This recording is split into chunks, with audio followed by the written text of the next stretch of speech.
Buddhawajana, an anthology of Dhamma, revealing the hidden. Volume 9, Dhamma Primer.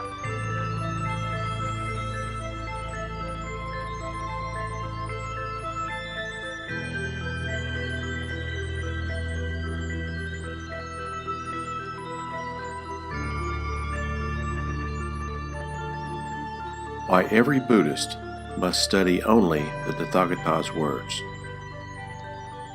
Words which should be studied, learned, and interrogated in the foremost assembly.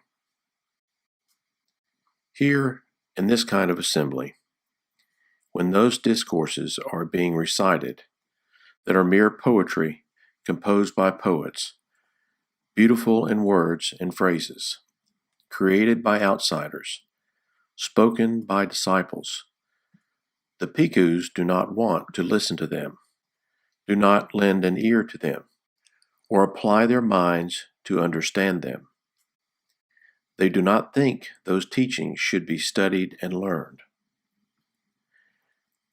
But when those discourses spoken by the Tathagata are being recited that are deep in meaning, world-transcending, connected with emptiness, the bhikkhus want to listen to them, lend an ear to them, and apply their minds to understand them.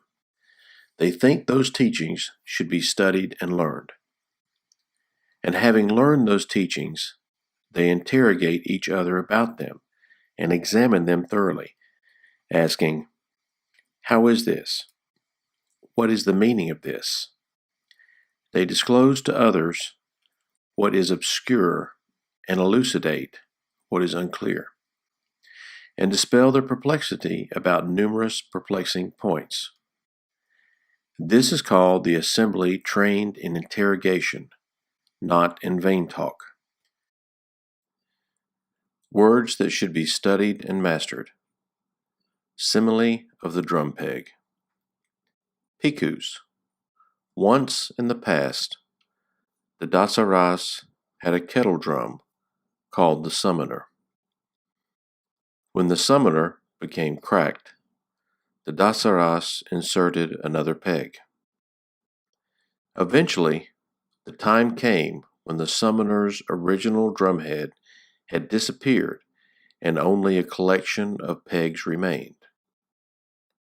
So too, bhikkhus, the same thing will happen with the bhikkhus in the future. When those discourses spoken by the Tathagata that are deep in meaning, super mundane, dealing with emptiness, are being recited, they will not be eager to listen to them, nor lend an ear to them, nor apply their minds to understand them, and they will not think those teachings should be studied and mastered. But when those discourses that are mere poetry composed by poets, beautiful in words and phrases, created by outsiders, spoken by their disciples, are being recited, they will be eager to listen to them, will lend an ear to them, will apply their minds to understand them, and they will think those teachings should be studied and mastered. In this way, bhikkhus, those discourses spoken by the Tathagata that are deep in meaning, super mundane, dealing with emptiness, will disappear.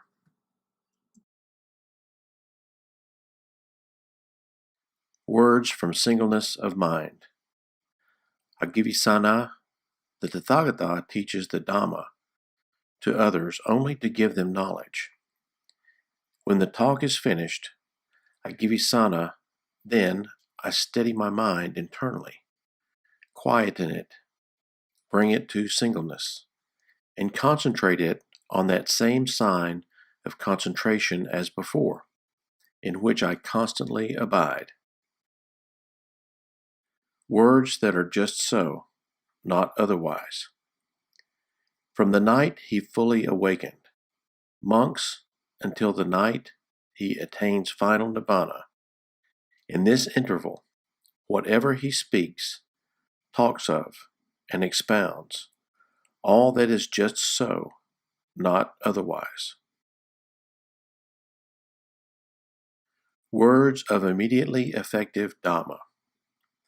Good Bhikkhus, so you have been guided by me with this Dhamma, which is visible here and now, immediately effective, inviting inspection, onward leading, to be experienced by the wise for themselves.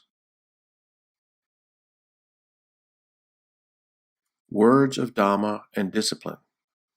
Words to be dwelled with as one's own island, as one's own refuge. Anada, it may be that you will think, the teacher's instruction has ceased. Now we have no teacher. It should not be seen like this, Anada, for what I have taught and explained to you as Dhamma and discipline will, at my passing, be your teacher. Those bhikkhus, Anada, either now or after I am gone, who dwell with themselves as their own island, with themselves as their own refuge, with no other refuge, who will dwell with the Dhamma as their island? Will the Dhamma as their refuge, with no other refuge? It is these bhikkhus, Anada, who will be for me topmost of those keen on the training. Words to be undertook as decreed, not to be abolished. As long as the bhikkhus do not decree anything that has not been decreed or abolish anything that has already been decreed, but undertake and follow the training rules as they have been decreed, only growth is to be expected for them, not decline. The Noble Eightfold Path is the good practice instituted by Tathagata. Anada, I instituted that good practice, which leads to complete disenchantment, to dispassion, to cessation, to peace, to direct knowledge, to enlightenment, to Nibbana. And what is that good practice? It is this Noble Eightfold Path, that is, right view, right intention, right speech, right action, right livelihood, right effort, right mindfulness, and right concentration. Anada, I say to you, continue this good practice instituted by me, and do not be the last man. Anada, when there are two men living, he under whom there occurs a breach of this good practice, he is the last man among them. Therefore, Anada, I say to you, continue this good practice instituted by me, and do not be the last man. The story of the Buddha's last days. The Buddha's last days. Sariputta, there are certain recluses and Brahmins whose doctrine and view is this: as long as this good man is still young, a black-haired young man endowed with the blessing of youth in the prime of life, so long is he perfect in his lucid wisdom. But when this good man is old, aged, burdened with years, advanced in life, and come to the last stage, being 80, 90, or 100 years old, then the lucidity of his wisdom is lost. But it should not be regarded so. I am now old, aged, burdened with years, advanced in life, and come to the last stage of my years, have turned 80. Now suppose that I had 4 disciples with 100 years lifespan, perfect in mindfulness, retentiveness, memory, and lucidity of wisdom. Just as a skilled archer, trained, practiced, and tested, could easily shoot a light arrow across the shadow of a palm tree. Suppose that they were even to that extent perfect in mindfulness, retentiveness, memory, and lucidity of wisdom. Suppose that they continuously asked me about the four foundations of mindfulness, and that I answered them when asked, and that they remembered each answer of mine, and never asked a subsidiary question or paused except to eat, drink, consume food, taste, urinate, defecate, and rest in order to remove sleepiness and tiredness. Still, the Tathagata's exposition of the Dhamma, his explanations of factors of the Dhamma, and his replies to questions would not yet come to an end.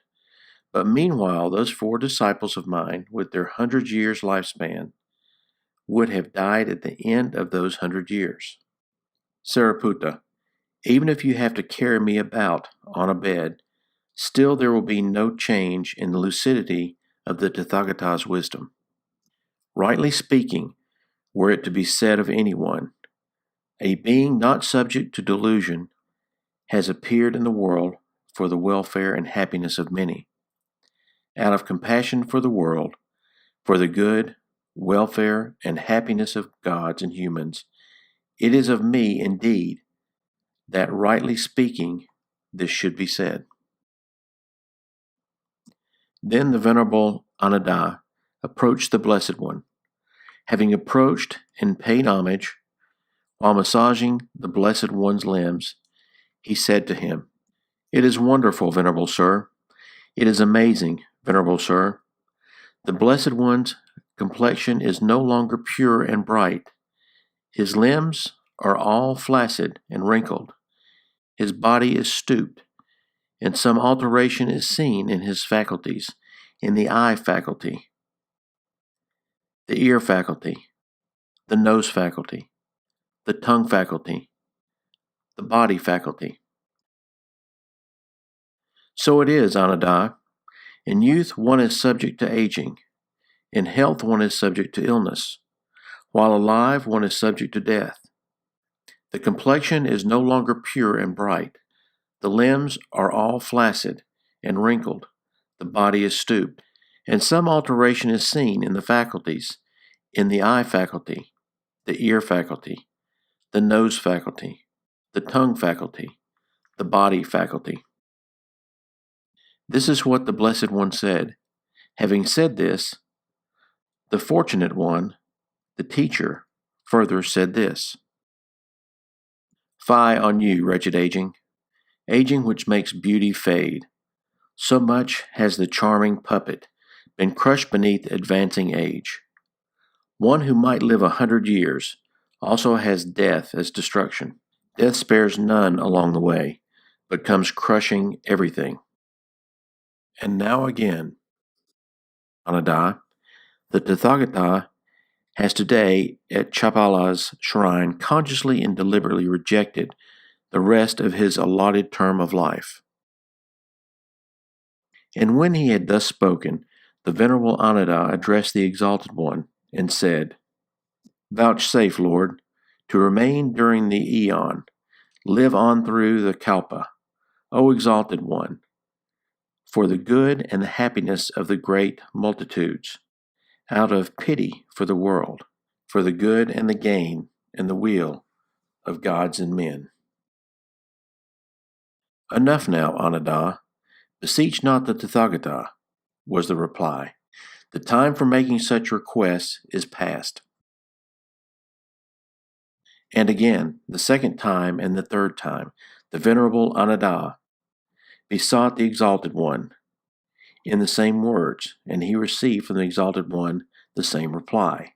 In that when a suggestion so evident and a hint so clear were thus given to thee by the Tathagata, thou wast yet incapable of comprehending them.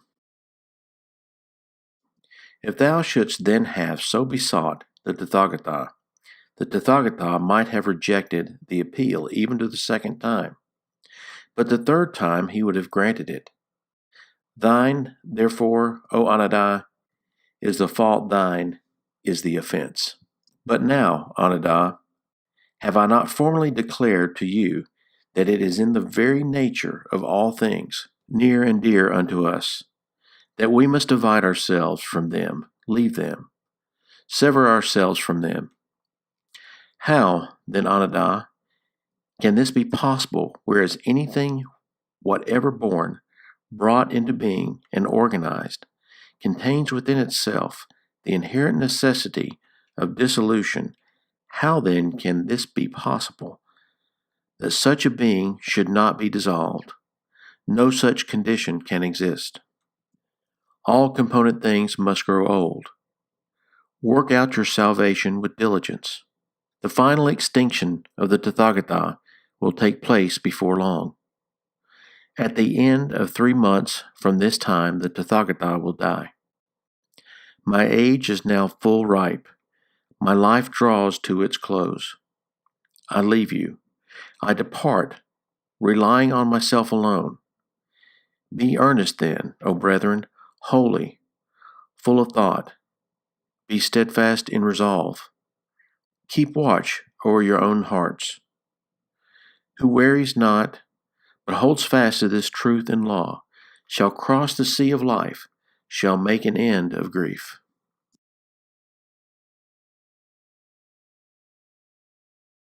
Dwell with Dhamma as your refuge. But have I not already declared, Ananda, that we must be parted, separated, and severed from all those who are dear and agreeable to us? How, Ananda, is it to be obtained here? May what is born come to be, conditioned, and subject to disintegration, not disintegrate. That is impossible. Therefore, Ananda, dwell with yourselves as your own island, with yourselves as your own refuge. With no other refuge, dwell with the Dhamma as your island, with the Dhamma as your refuge, with no other refuge.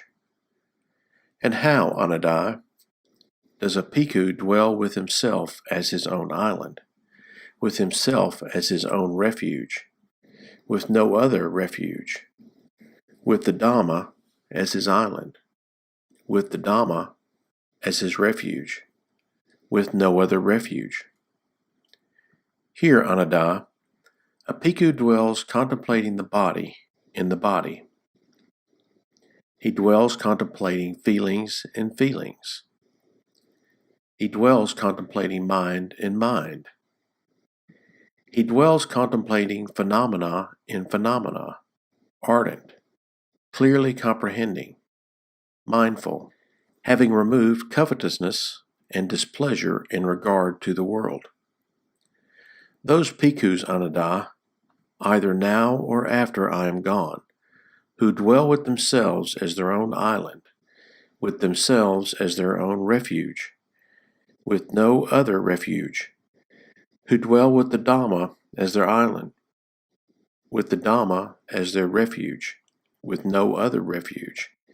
It is these bhikkhus, Ananda, who will be for me topmost of those keen on the training.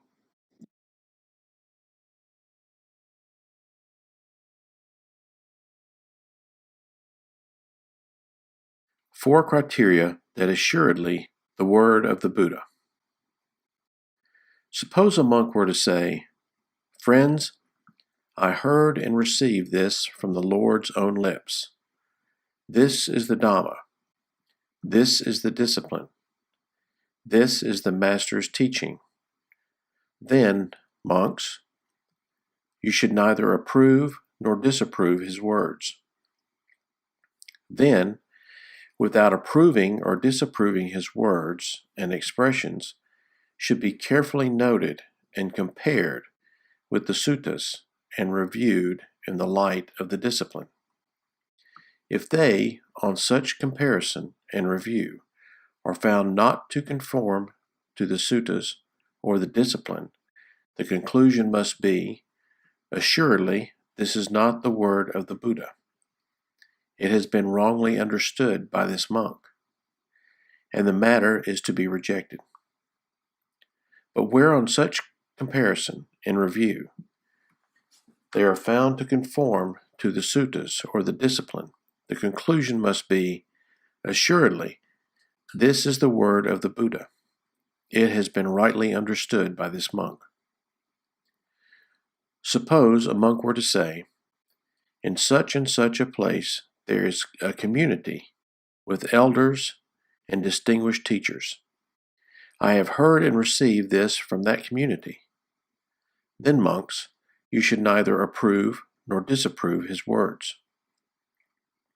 Suppose a monk were to say, in such and such a place there are many elders who are learned, bearers of the tradition, who know the Dhamma, the discipline, the code of rules.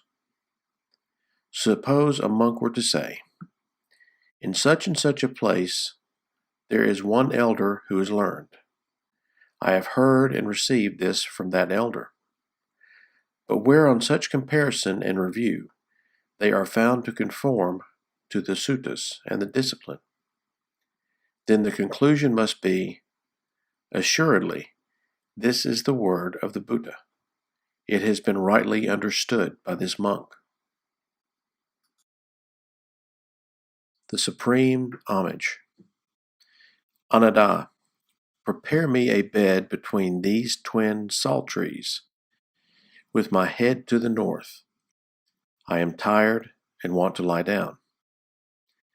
Ananda, these salt trees have burst forth into an abundance of untimely blossoms, which fell upon the Tathagata's body, sprinkling it and covering it in homage. Divine coral tree flowers fell from the sky. Divine sandalwood powder fell from the sky, sprinkling and covering the Tathagata's body in homage. Divine music and song sound from the sky in homage to the Tathagata. Never before has the Tathagata been so honored, revered, esteemed, worshipped, and adored. And yet, Ananda, whatever monk, nun, male or female, lay follower dwells practicing the Dhamma properly and perfectly fulfills the Dhamma way, he or she honors the Tathagata, reveres and esteems him, and pays him the supreme homage. Therefore, Ananda, we will dwell practicing the Dhamma properly and perfectly fulfill the Dhamma way. This must be your watchword. Dhamma and discipline will be your teacher. Ananda, it may be that you will think, the teacher's instruction has ceased. Now we have no teacher. It should not be seen like this, Ananda, for what I have taught and explained to you as Dhamma and discipline will at my passing be your teacher. Now, monks, I declare to you, all conditioned things are of a nature to decay. Strive on untiringly. These were the Tathagata's last words. 4 places the sight of which should arouse emotion in the faithful. Lord, formerly monks who had spent the rains in various places used to come to see the Tathagata, and we used to welcome them so that such well-trained monks might see you and pay their respects.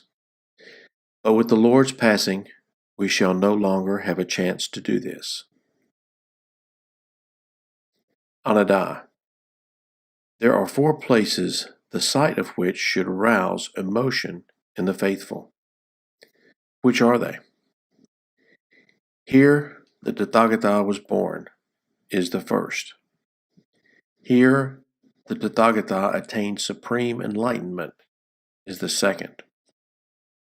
Here the Tathagata set in motion the wheel of Dhamma, is the third.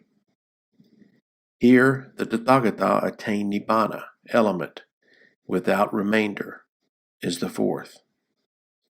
In Ananda, the faithful monks and nuns, male and female lay followers, will visit those places, and any who die while making the pilgrimage to these shrines with a devout heart will, at the breaking up of the body after death, be reborn in a heavenly world.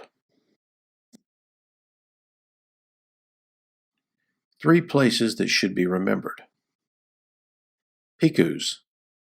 There are these 3 places that a head-anointed Khattiya king should be remembered all his life. What 3? 1. The first is the place where he was born. 2. The second is the place where he was head-anointed a Khattiya king. 3. And the third is the place where, having triumphed in battle, he emerged victorious and settled at the head of the battlefield. These are the 3 places that a head-anointed Khattiya king should be remembered all his life.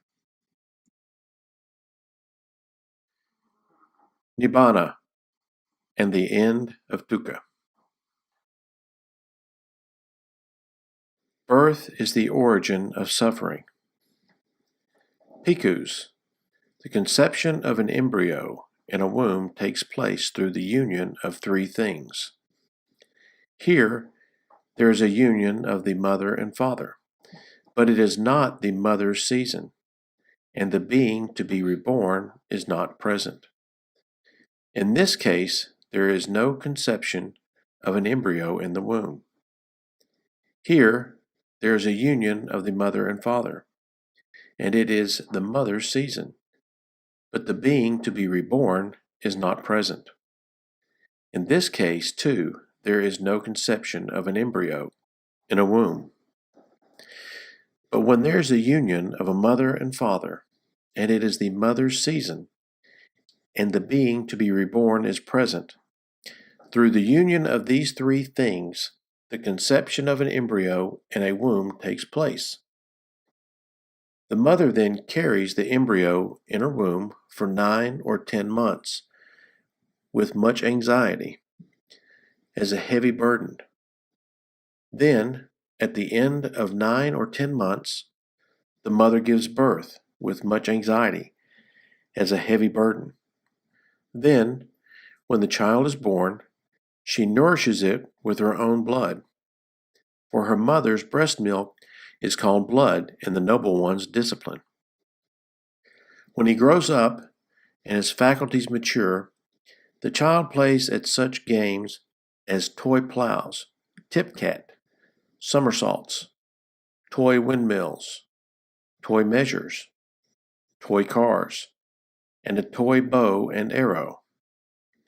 When he grows up and his faculties mature still further, the youth enjoys himself provided and endowed with the 5 chords of sensual pleasure.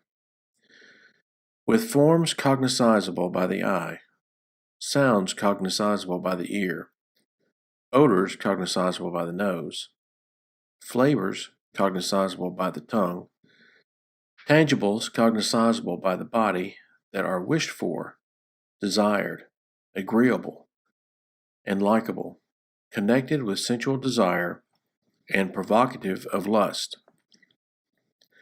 On seeing a form with the eye, he lusts after it if it is pleasing. He dislikes it if it is unpleasing. He abides with mindfulness of the body unestablished, with a limited mind, and he does not understand it as it actually is, the deliverance of mind and deliverance by wisdom, wherein those evil, unwholesome states cease without remainder.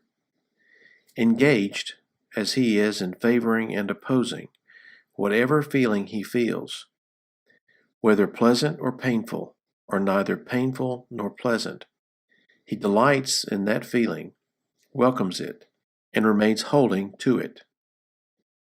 As he does so, delight arises in him. Now delight in feelings is clinging. With as clinging as condition, being comes to be. With being as condition, birth. With birth as condition, aging and death, sorrow, lamentation, pain, grief, and despair come to be. Such is the origin of this whole mass of suffering. Suffering is dependently arisen. Good, good, Ananda. Anyone answering rightly would answer just as Sariputta has done. I have said, Ananda, that suffering is dependently arisen. Dependent on what? Dependent on contact.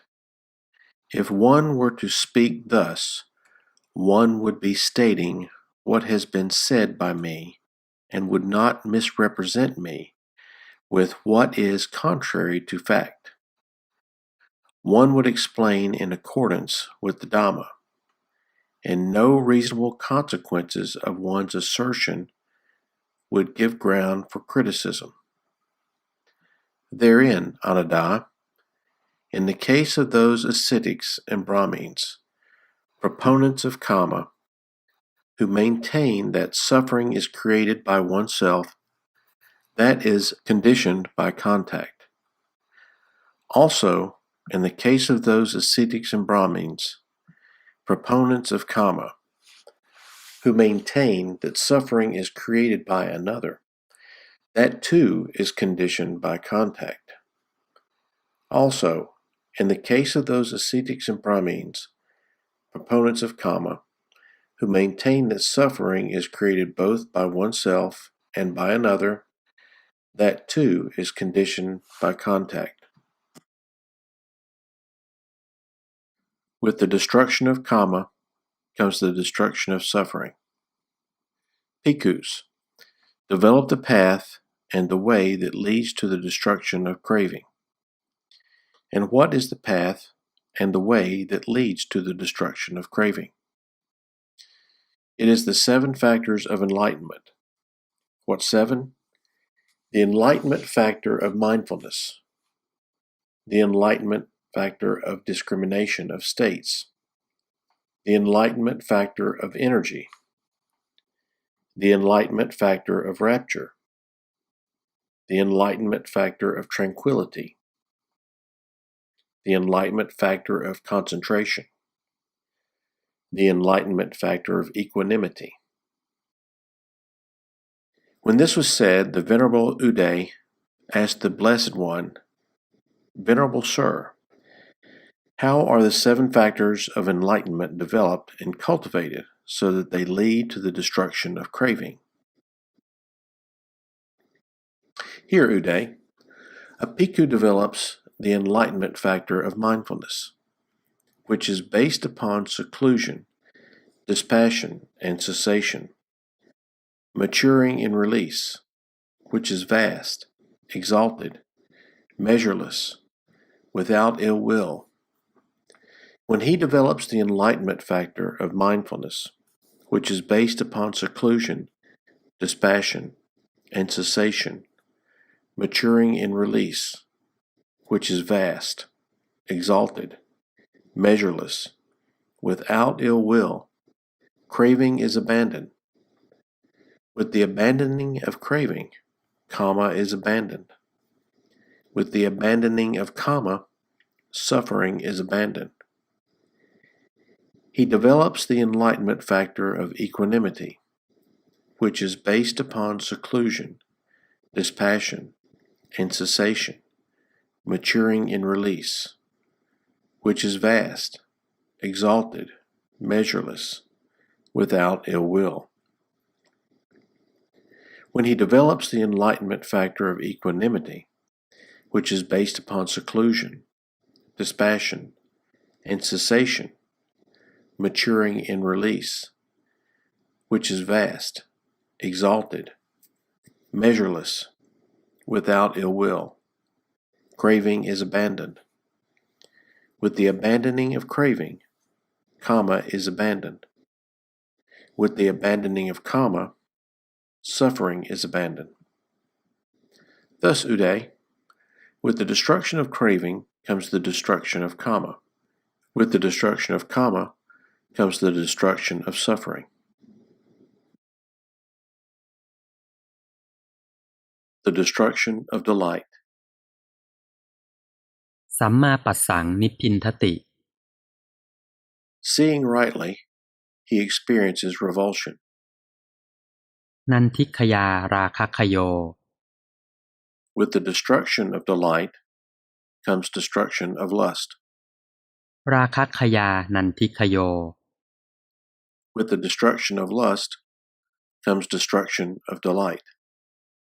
นันทิราคะขยาจิตตังสุวิมุตตันติวุจจติ With the destruction of delight and lust, the mind is said to be well liberated.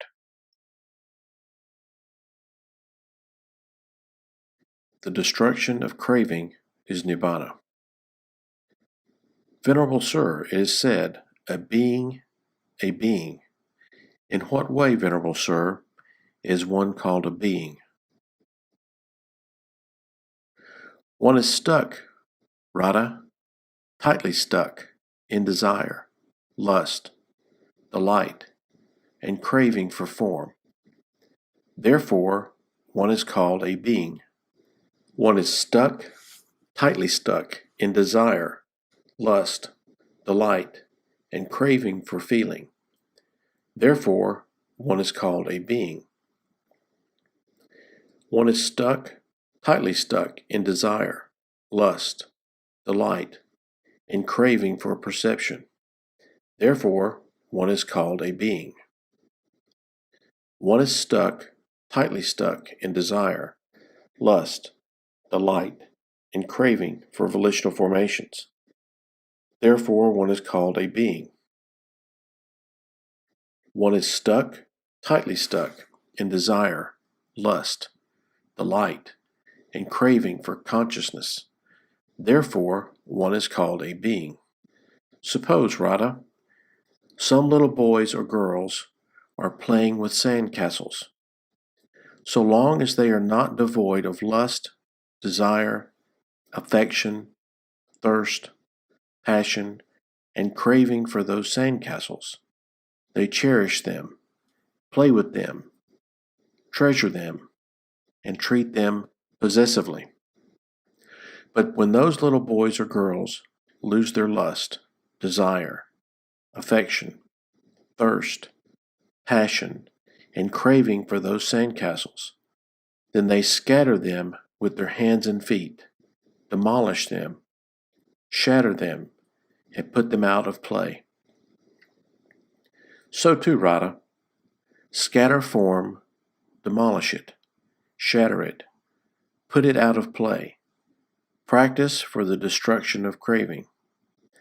Scatter feeling, scatter perception, scatter volitional formations, scatter consciousness, demolish it, shatter it, put it out of play. Practice for the destruction of craving. For the destruction of craving, Radha, is Nibbana. Delight is the origin of suffering. As a consequence of this, delight arises. Delight in consciousness is clinging. With one's clinging as condition, existence comes to be. With existence as condition, birth. With birth as condition, aging and death, sorrow, lamentation, pain, displeasure, and despair come to be. Such is the origin of this whole mass of suffering.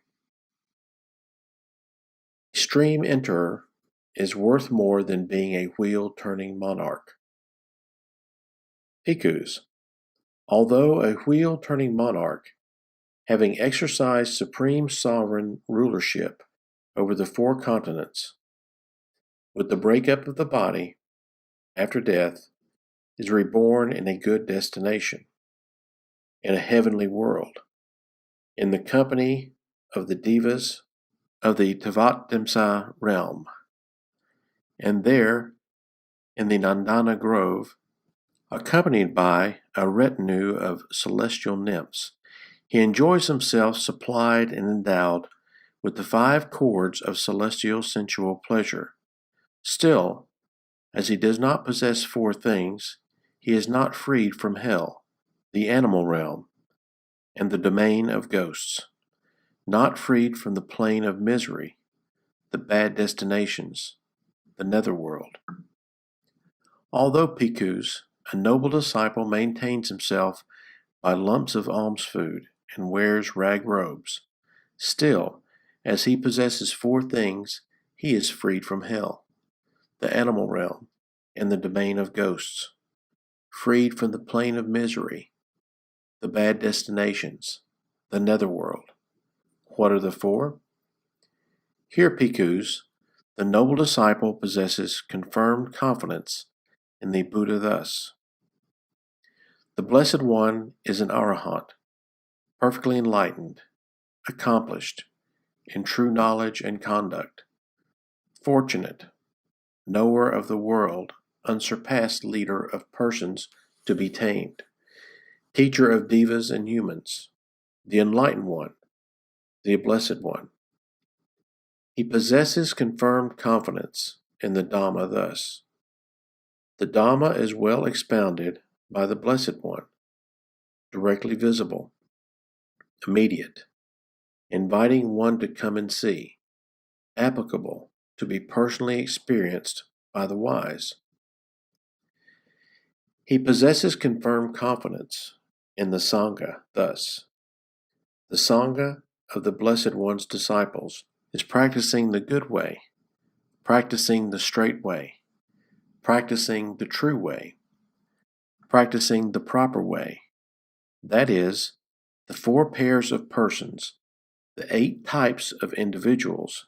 This Sangha of the Blessed One's disciples is worthy of gifts, worthy of hospitality, worthy of offerings, worthy of reverential salutation, the unsurpassed field of merit for the world.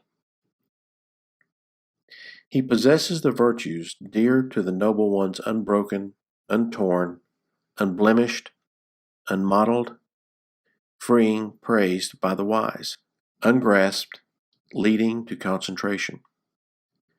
He possesses these 4 things.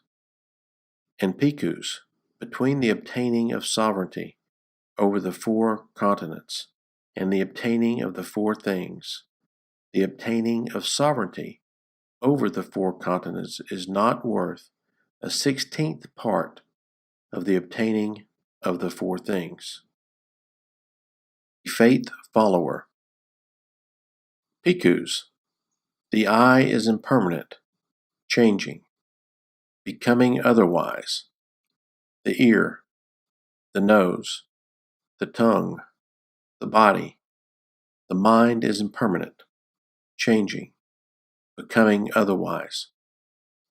One who places faith in these teachings and resolves on them thus is called a faith follower. One who has entered the fixed course of rightness, entered the plane of superior persons, transcended the plane of the worldlings. He is incapable of doing any deed by reason of which he might be reborn in hell, in the animal realm, or in the domain of ghosts. He is incapable of passing away without having realized the fruit of stream entry. A Dhamma follower. One for whom these teachings are accepted thus, after being pondered to a sufficient degree, with wisdom is called a Dhamma follower. One who has entered the fixed course of rightness, entered the plane of superior persons, transcended the plane of the worldlings. He is incapable of doing any deed by reason of which he might be reborn in hell, in the animal realm, or in the domain of ghosts. He is incapable of passing away without having realized the fruit of stream entry. 6 cases of incapability by one accomplished in view.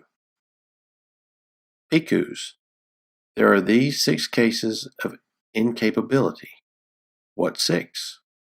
The accomplished in view is 1. Incapable of depriving his mother of life. 2. Incapable of depriving his father of life. 3. Incapable of depriving an arahant of life. 4. Incapable of shedding the Tathagata's blood with a mind of hatred. 5. Incapable of creating a schism in the Sangha. 6. Incapable of acknowledging another teacher. These are the 6 cases of incapability. Gradual progress to final knowledge. Bhikkhus, I do not say that final knowledge is achieved all at once. On the contrary, final knowledge is achieved by gradual training, by gradual practice, by gradual progress. And how does there come to be gradual training, gradual practice, gradual progress? Here, one who has faith in a teacher visits him. When he visits him, he pays respect to him. When he pays respect to him, he gives ear. One who gives ear hears the Dhamma. Having heard the Dhamma, he memorizes it. He examines the meaning of the teachings he has memorized. When he examines their meaning, he gains a reflective acceptance of those teachings. When he has gained a reflective acceptance of those teachings, zeal springs up in him. When zeal sprung up, he applies his will. Having applied his will, he scrutinizes. Having scrutinized, he strives. Resolutely striving, he realizes with the body the ultimate truth and sees it by penetrating it with wisdom. The Noble Eightfold Path. And what, monks, is the noble truth of the way of practice leading to the cessation of suffering? It is just this Noble Eightfold Path, namely, right view, right thought, right speech, right action, right livelihood, right effort, right mindfulness, right concentration. And what, monks, is right view? It is, monks, the knowledge of suffering, the knowledge of the origin of suffering, the knowledge of the cessation of suffering, and the knowledge of the way of practice leading to the cessation of suffering. This is called right view. And what, monks, is right thought? The thought of renunciation, the thought of non-ill will, the thought of harmlessness. This, monks, is called right thought. And what, monks, is right speech? Refraining from lying, refraining from slander, refraining from harsh speech, refraining from frivolous speech. This is called right speech. And what, monks, is right action? Refraining from taking life, refraining from taking what is not given, refraining from sexual misconduct. This is called right action. And what, monks, is right livelihood?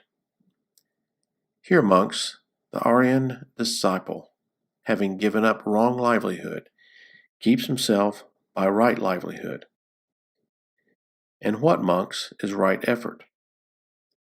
Here, monks, a monk rouses his will, makes an effort, stirs up energy, exerts his mind, and strives to prevent the arising of unarisen evil and wholesome mental states. He rouses his will, makes an effort, stirs up energy, exerts his mind, and strives to overcome evil, unwholesome mental states that have arisen. He rouses his will, makes an effort, stirs up energy, exerts his mind, and strives to produce unarisen, wholesome mental states. He rouses his will, makes an effort, stirs up energy, exerts his mind, and strives to maintain wholesome mental states that have arisen, not to let them fade away, to bring them to greater growth, to the full perfection of development. This is called right effort. And what, monks, is right mindfulness? Here, monks, a monk abides contemplating body as body, ardent, clearly aware and mindful, having put aside hankering and fretting for the world. He abides contemplating feelings as feelings, ardent, clearly aware and mindful, having put aside hankering and fretting for the world. He abides contemplating mind as mind, ardent, clearly aware and mindful, having put aside hankering and fretting for the world. He abides contemplating mind objects as mind objects, ardent, clearly aware and mindful, having put aside hankering and fretting for the world. This is called right mindfulness. And what, monks, is right concentration? Here, a monk detached from sense desires, detached from unwholesome mental states, enters and remains in the first jhana, which is with thinking and pondering, born of detachment, filled with delight and joy. And with the subsiding of thinking and pondering, by gaining inner tranquility and oneness of mind, he enters and remains in the second jhana, which is without thinking and pondering, born of concentration, filled with delight and joy, and with the fading away of delight, remaining imperturbable, mindful, and clearly aware, he experiences in himself the joy of which the noble ones say, "Happy is he who dwells with equanimity and mindfulness." He enters the third jhana, and having given up pleasure and pain, and with the disappearance of former gladness and sadness, he enters and remains in the fourth jhana, which is beyond pleasure and pain, and purified by equanimity and mindfulness. This is called right concentration. And that, monks, is called the way of practice leading to the cessation of suffering. Where earth, water, fire, and air find no footing. Once, Kivacha, in this order of monks, the thought occurred to a certain monk, I wonder where the four great elements, the earth element, the water element, the fire element, the air element, cease without remainder. And that monk attained to such a state of mental concentration that the way to the Deva realms appeared before him. And that monk attained to such a state of mental concentration that the way to the Deva realms appeared before him. He went to the realm of the Devas, of the four great kings, and asked the question. When none of them could answer the question, the monk went to the 33 gods, who said, We don't know, but Sakka, Lord of the gods, may know. Sakka told the monk to ask the Yama Devas, the Sayama, the Tusita Devas, the Santusita, Nimanarati, Sunamita, Paranamita, Vasavati Devas, Vasavati, Pramas, retinue, and all the way to the great Brahma. The great Brahma avoided to answer and finally said that the Devas believe there is nothing Brahma does not know, But the truth is, he does not know where the four great elements cease without remainder. It is the monk's fault that he did not ask the Blessed Lord. In the end, the monk went back to the Blessed One.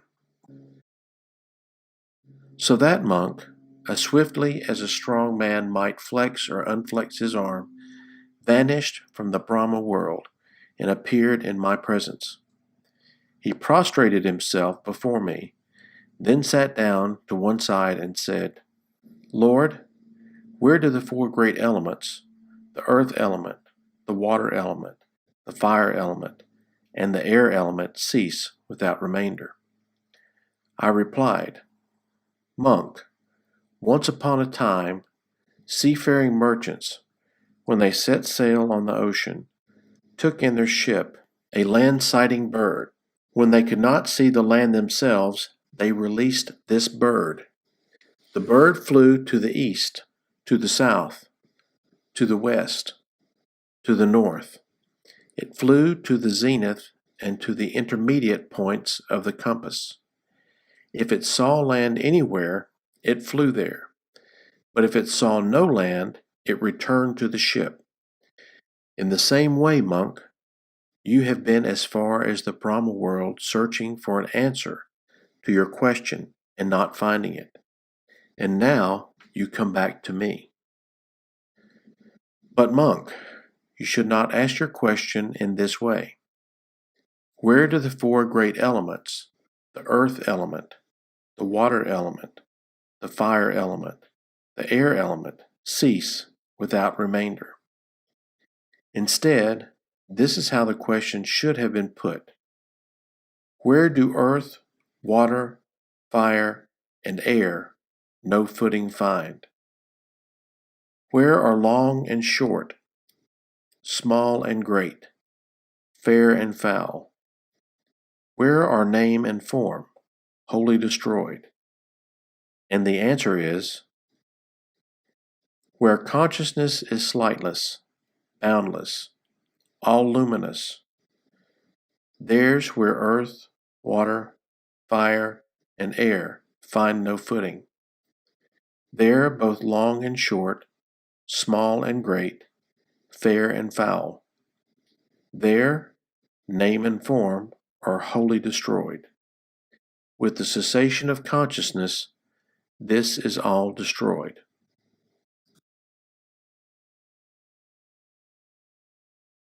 Where consciousness is signless. Where consciousness is signless, boundless, all luminous, that's where earth, water, fire, and air find no footing.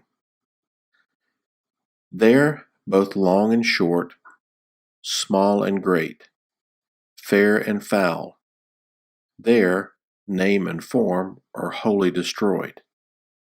With cessation of consciousness, this is all destroyed. The conditioned. Bhikkhus, there are these three characteristics that define the conditioned. What three? An arising is seen, a vanishing is seen, and its alteration while it persists is seen. These are the three characteristics that define the conditioned. The unconditioned. Bhikkhus, there are these three characteristics that define the unconditioned. What three? No arising is seen, no vanishing is seen, and no alteration while it persists is seen. These are the three characteristics that define the unconditioned. Seeing non-self with correct wisdom. Bhikkhus, form is impermanent. Feeling is impermanent. Perception is impermanent. Volitional formations are impermanent. Consciousness is impermanent.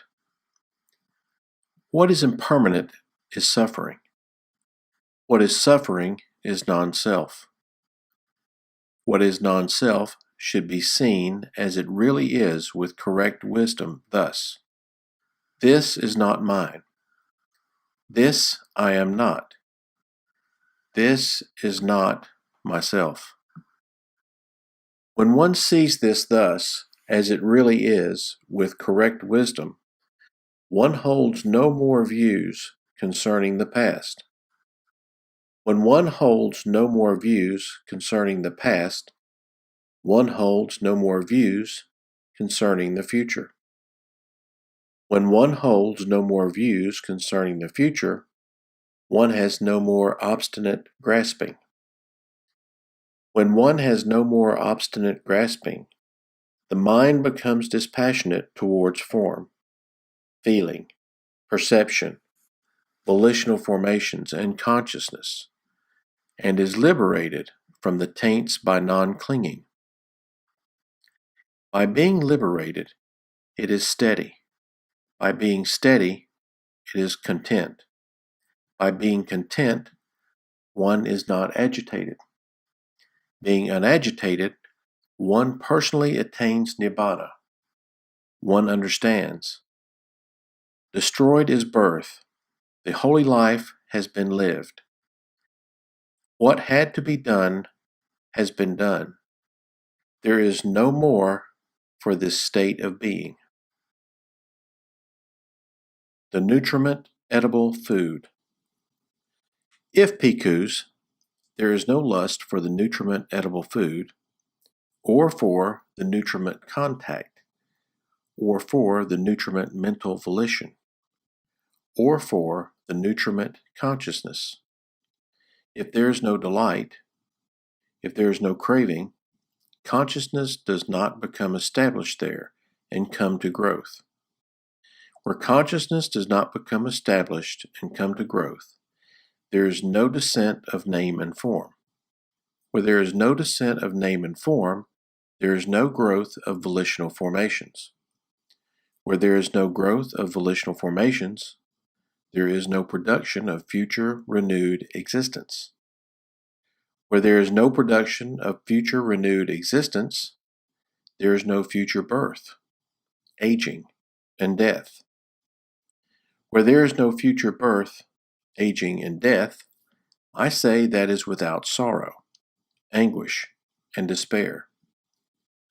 Suppose, bhikkhus, there was a house or a hall with a peaked roof, with windows on the northern, southern, and eastern sides. When the sun rises and a beam of light enters through a window, where would it become established? On the western wall, Venerable Sir. If there were no western wall, where would it become established? On the earth, Venerable Sir. If there were no earth, where would it become established? On the water, Venerable Sir. If there were no water, where would it become established? It would not become established anywhere, Venerable Sir. So too, bhikkhus, if there is no lust for the nutriment edible food, for the nutriment contact, for the nutriment mental volition, for the nutriment consciousness, consciousness does not become established there and come to growth. Where consciousness does not become established and come to growth, there is no descent of name and form. Where there is no descent of name and form, there is no growth of volitional formations. Where there is no growth of volitional formations, there is no production of future renewed existence. Where there is no production of future renewed existence, there is no future birth, aging, and death. Where there is no future birth, aging, and death, I say that is without sorrow, anguish, and despair. How should the nutriment edible food be seen? And how, bhikkhus, should the nutriment edible food be seen? Suppose a couple, husband and wife, had taken limited provisions and were traveling through a desert. They have with them their only son, dear and beloved. Then, in the middle of the desert, their limited provisions would be used up and exhausted, while the rest of the desert remains to be crossed. The husband and wife would think, our limited provisions have been used up and exhausted, while the rest of this desert remains to be crossed. Let us kill our only son, dear and beloved, and prepare dried and spiced meat. By eating our son's flesh, we can cross the rest of the desert. Let not all three of us perish. Then, Bhikkhus, the husband and wife would kill their only son, dear and beloved, prepare dried and roasted meat, and by eating their son's flesh, they would cross the rest of the desert. While they are eating their son's flesh, they would beat their breasts and cry, "Where are you, our only son? Where are you, our only son?" What do you think, Bhikkhus? Would they eat that food for amusement or for enjoyment or for the sake of physical beauty and attractiveness? No, Venerable Sir. Would they eat that food only for the sake of crossing the desert? Yes, Venerable Sir. It is in such a way, Bhikkhus, that I say the nutriment edible food should be seen. When the nutriment edible food is fully understood, lust for the 5 chords of sensual pleasure is fully understood. When lust for the 5 chords of sensual pleasure is fully understood, there is no fetter bound by which a noble disciple might come back again to this world. The end of stress.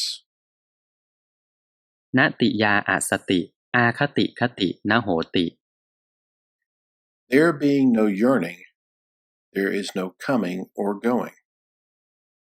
อาคติคติยาอสติจุตูปปาโตนโหติ There being no coming or going, there is no passing away or arising.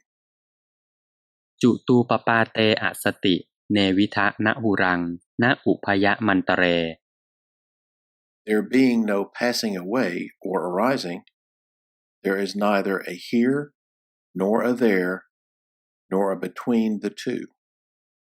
เอเสวันโตทุกขสะ This, just this, is the end of stress. The mind has attained to the end of craving. Through the round of many births, I roamed without reward, without rest, seeking the house builder. Painful is birth again and again. House builder, you're seen. You will not build a house again. All your rafters broken, the ridge pole dismantled, immersed in dismantling, the mind has attained to the end of craving. Monk who perfected in morality. This is our instruction to you. Whatever should be done, Bhikkhus, by a compassionate teacher out of compassion for his disciples, desiring their welfare, that I have done for you. These are the feet of trees, Bhikkhus. These are empty huts. Meditate, Bhikkhus. Do not be negligent, lest you regret it later. This is our instruction to you. Monk who perfected in morality. First aspect. And how, sire, is a monk perfected in morality? Abandoning the taking of life, he dwells refraining from taking life. Without stick or sword, scrupulous, compassionate, trembling for the welfare of all living beings. Thus he is accomplished in morality. Abandoning the taking of what is not given, he dwells refraining from taking what is not given, living purely, accepting what is given, awaiting what is given, without stealing. Thus he is accomplished in morality. Abandoning unchastity, he lives far from it, aloof from the village practice of sex. Thus he is accomplished in morality. Abandoning false speech, he dwells refraining from false speech, a truth speaker, one to be relied on, trustworthy, dependable, not a deceiver of the world. Thus he is accomplished in morality. Abandoning malicious speech, he does not repeat there what he has heard here, to the detriment of those. Thus he is a reconciler of those at variance and an encourager of those at once, rejoicing in peace, loving it, delighting in it, one who speaks up for peace. Thus he is accomplished in morality. Abandoning harsh speech, he refrains from it. He speaks whatever is blameless, pleasing to the ear, agreeable, reaching the heart, urbane, pleasing and attractive to the multitude. Thus he is accomplished in morality. Abandoning idle chatter, he speaks at the right time, what is correct and to the point, of Dhamma and discipline. He is a speaker whose words are to be treasured, seasonable, reasoned, well-defined, and connected with the goal. Thus he is accomplished in morality. Monk who perfected in morality, second aspect. He eats once a day and not at night, refraining from eating at improper times.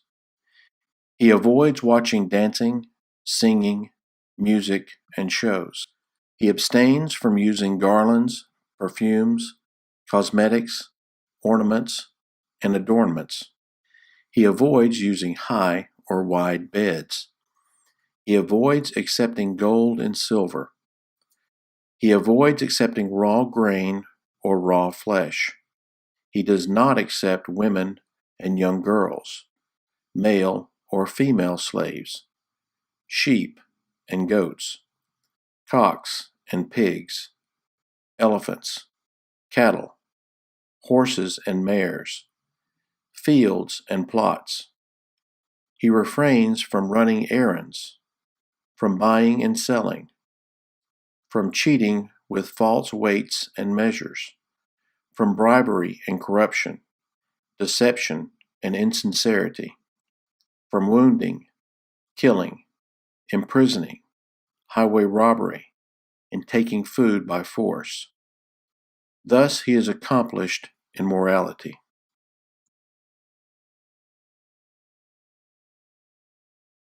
Monk who perfected in morality, third aspect. Whereas, sir, some ascetics and brahmins, feeding on the food of the faithful, are addicted to the destruction of such seeds as are propagated from roots, from stems, from joints, from cuttings, from seeds. A monk refrains from such destruction. Thus he is perfected in morality. Whereas some ascetics and brahmins, feeding on the food of the faithful, remain addicted to the enjoyment of stored up goods such as food, drink, clothing, carriages, beds, perfumes, meat. A monk refrains from such enjoyment. Thus he is perfected in morality. Whereas some ascetics and brahmins remain addicted to attending such as dancing, singing, music, displays, recitations, hand music, cymbals and drums, fairy shows, acrobatic and conjuring tricks, combats of elephants, buffaloes, bulls, goats, rams, cocks, and quail, fighting with staves, boxing, wrestling, sham fights, parades, maneuvers, and military reviews. A monk refrains from attending such displays. Thus he is perfect in morality. Whereas some ascetics and Brahmins, feeding on the food of the faithful, make their living by such base arts, such as wrong means of livelihood as palmistry, divining by signs, portents, dreams, body marks, mouse gnawings, fire oblations, oblations from a ladle, of husks, rice powder, rice grains, ghee or oil, from the mouth or of blood, reading the fingertips, house and garden lore, skill and charms, ghost lore, earth house lore, snake lore, poison lore, rat lore, bird lore, crow lore, foretelling in person's lifespan, charms against arrows, knowledge of animal cries. A monk refrains from such base arts and wrong means of livelihood. Thus he is perfected in morality. Whereas some ascetics and Brahmins make their living by such base arts as predicting an eclipse of the moon, the sun, a star, that the sun and moon will go on their proper course, will go astray, that a star will go on its proper course, will go astray, that there will be a shower of meteors, a blaze in the sky, an earthquake, thunder, a rising, setting, darkening, brightening of the moon, the sun, the stars, and such will be the outcome of these things. A monk refrains from such base arts and wrong means of livelihood. Thus he is perfected in morality. Whereas some ascetics and Brahmins make their living by such base arts as predicting good or bad rainfall, a good or bad harvest, security, danger, disease, health, or accounting, computing, calculating, poetic composition, philosophizing, a monk refrains from such base arts and wrong means of livelihood. Thus he is perfected in morality. Whereas some ascetics and Brahmins make their living by such base arts as arranging the giving and taking in marriage, engagements and divorces, declaring the time for savings and spending, bringing good or bad luck, procuring abortions, using spells to bind the tongue, binding the jaw, making the hands jerk, causing deafness, getting answers with a mirror, a girl medium, a diva, worshiping the sun or great Brahma, breathing fire, invoking the goddess of luck. A monk refrains from such base arts and wrong means of livelihood. Thus he is perfected in morality. Whereas some ascetics and Brahmins, feeding on the food of the faithful, make their living by such base arts, such wrong means of livelihood as appeasing the devas and redeeming vows to them, making earth house spells, causing virility or impotence, preparing and consecrating building sites, giving ritual rinsings and bathings, making sacrifices, giving emetics, purges, expectorants, and phlegmagogues, giving ear, eye, nose medicine, ointments, and counter ointments, eye surgery, podiatry, using balms to counter the side effects of previous remedies. A monk refrains from such base arts and wrong means of livelihood. Thus, he is perfected in morality. Balance of energy and harmonious living. So too, Sona, if energy is aroused too forcefully, this leads to restlessness. And if energy is too lax, this leads to laziness. Therefore, Sona, resolve on a balance of energy. Achieve evenness of the spiritual faculties, and take up the object there. Yes, Pante. Bhikkhus. Wherever bhikkhus are dwelling in concord, harmoniously, without disputes, blending like milk and water, viewing each other with eyes of affection, I am at ease about going there, let alone about directing my attention there. I conclude, surely those venerable ones have abandoned 3 things and cultivated 3 other things. What are the 3 things they have abandoned? Sensual thoughts, thoughts of ill will, and thoughts of harming. These are the 3 things they have abandoned. What are the 3 things they have cultivated? Thoughts of renunciation, thoughts of goodwill, and thoughts of non-harming. These are the 3 things they have cultivated. Not understanding and not penetrating the 4 Noble Truths. Bhikkhus. Just a stick thrown up into the air falls now on its bottom, now on its top. So too as beings roam and wander on, hindered by ignorance and fettered by craving. Now they go from this world to the other world. Now they come from the other world to this world. For what reason?